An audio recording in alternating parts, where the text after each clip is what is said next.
Last week, I decided to go on a little adventure to clear my mind. I wanted to see something different from my usual office routine. The weather was bright, so I walked to the old city center. I felt a sense of excitement as I approached a large, gray building. It was the City History Museum, a place full of forgotten stories. I arrived there exactly at 10 in the morning. I entered the lobby and saw a massive skeleton of a dinosaur. The air inside was cool and smelled of old paper and dust. I bought my ticket from a friendly lady at the counter. She smiled and handed me a small map of the galleries.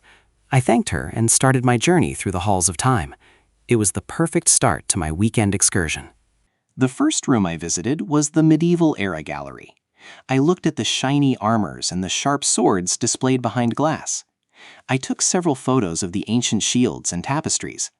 Every artifact had a story to tell about the people who lived long ago. I spent a long time reading the descriptions on the walls. I really enjoyed the peaceful atmosphere of the museum. Suddenly, I realized something was wrong as I turned a corner.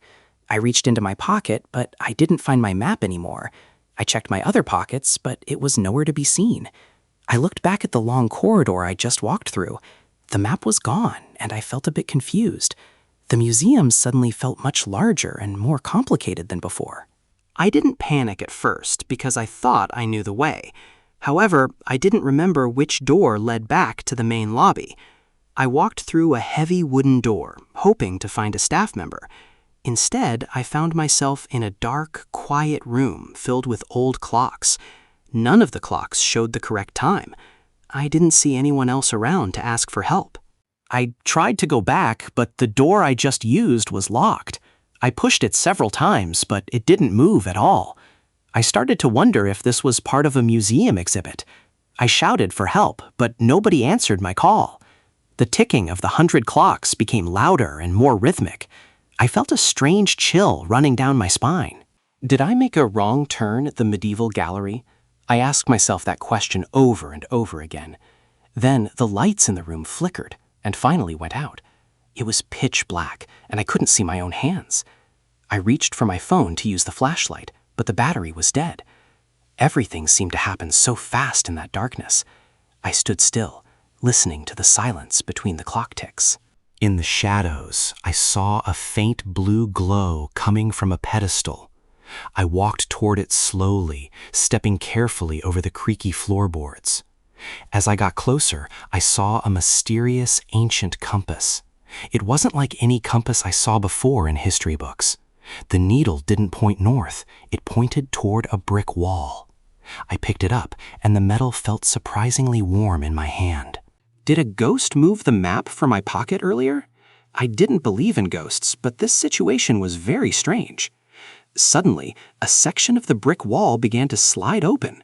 It revealed a hidden passage that was not on the museum's map. I followed the light of the compass into the narrow tunnel. My heart beat fast as I stepped into the unknown. I wondered where the secret path led. The tunnel was long, and the walls were covered with old paintings. I saw portraits of people who lived hundreds of years ago. They didn't look like kings or queens, but like ordinary people. I realized this was a secret archive of the city's hidden history. I forgot my fear and began to look at the beautiful art. It was the most incredible thing I ever witnessed. I felt like a true explorer discovering a lost world. At the end of the tunnel, I found a small iron ladder. I climbed up and pushed a heavy trapdoor above my head. I emerged into a familiar room filled with sunlight. I was back in the main lobby, right behind the dinosaur skeleton. The security guard looked at me with a very confused expression. He asked me how I got behind the ropes. I didn't know how to explain what just happened. I showed him the compass, but when he looked at it, the glow was gone. It was just a regular, rusty old compass now. I didn't say much. I just apologized and left the building. I walked back home while thinking about the secret room. Did I really find a hidden part of history, or was it a dream? I checked my pockets again and found something unexpected. My map was back in my pocket, but it had a new room drawn on it. Yesterday, I told my friends about my experience at the museum. They didn't believe me at first and laughed at my story. However, I showed them the map and the old rusty compass. They became silent when they saw the strange markings on the paper. We decided to go back together next month to investigate. I learned that history is not always found in books. Sometimes it is hidden right under our feet, waiting to be found. This experience taught me to pay attention to the small details in life. Using the past tense helps us share these memories with others. We use verb to for positive statements, like I visited or I found. We use did not with verb 1 for things that didn't happen, and we use did to ask questions about the past. Learning grammar allows us to turn our life experiences into stories everyone can understand. Whether it happened last week or yesterday, every moment becomes history. I hope you enjoyed my little adventure and learned something new about the past tense. Practice using these rules when you talk about your own experiences. There are so many stories waiting to be told in the world around you. Thank you for joining me on this journey through the halls of time. See you on the next adventure.